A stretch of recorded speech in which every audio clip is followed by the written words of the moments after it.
The Perfect Couple is a new murder mystery series on Netflix based on the popular book. So today, let's see if it's worth your time.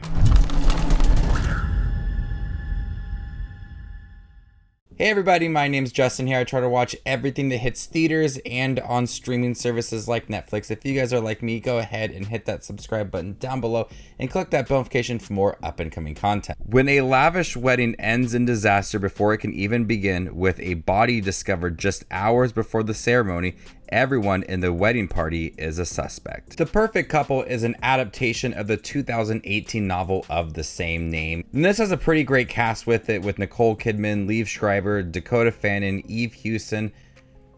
And this is one of those flashy murder mysteries where you have a lot of bright colors to it and a lot of rich people on a really nice location. 6 episodes long, and this isn't the most gripping murder mystery series I have seen, one that doesn't really have a lot of surprises to it.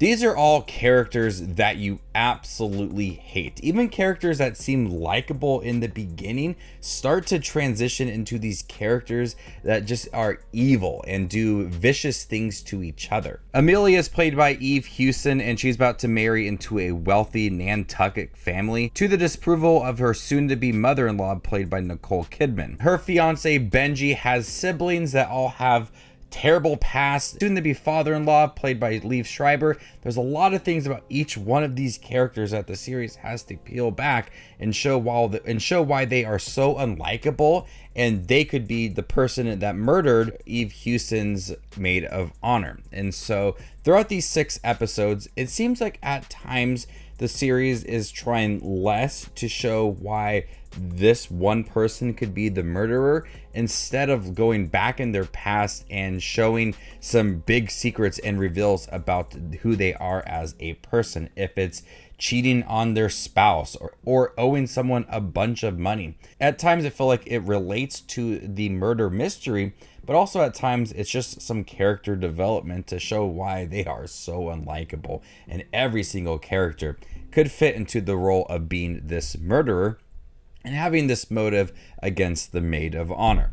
And at times you feel like these characters just have a little too much development, and sometimes it relates to it all, but sometimes it's just feel like it's some big reveals about who they are and some shocking moments about the characters.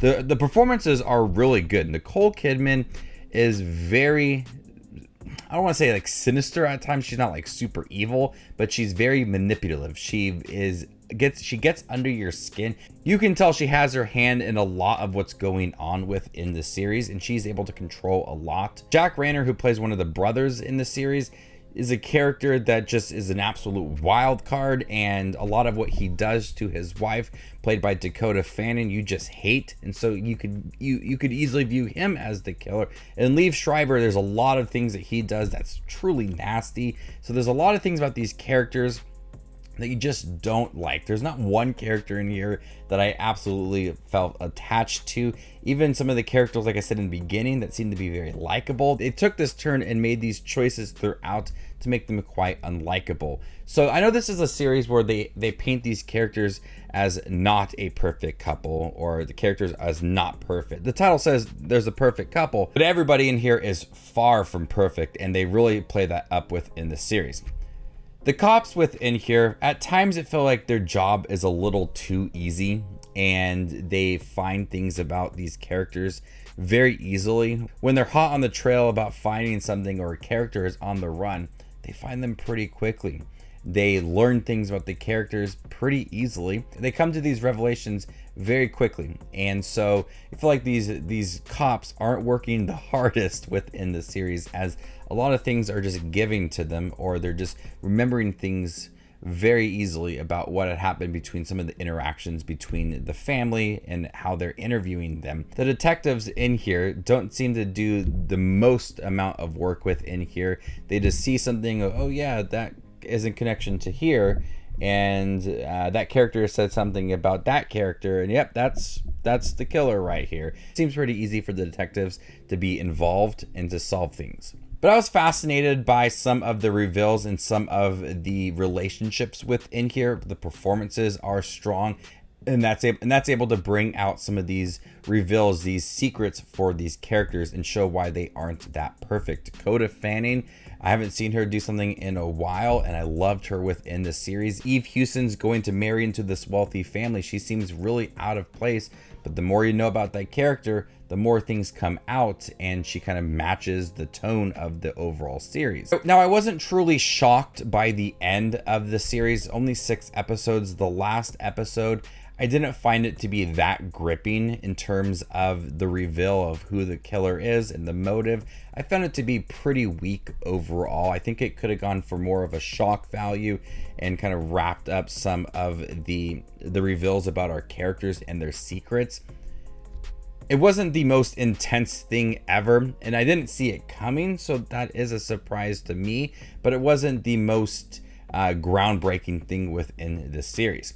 It's shot beautifully. The costume designs, all of the wedding dresses, and the set location, it's stunning to look at. It's very beautiful, and it's very bright, and it gives this nice tone to it that seems like it could be very playful, but it's set in the backdrop of a murder mystery. So you have this overall shadow of the murder going on, but then you have these very bright and lavish colors to it all that really just play off of it. Perfect Couple was pretty good. It had some nice reveals to the characters, but it felt like it was more suited towards revealing who they are as a person rather than connecting it to the murder. There was enough development for this murder, and the pacing was pretty quick.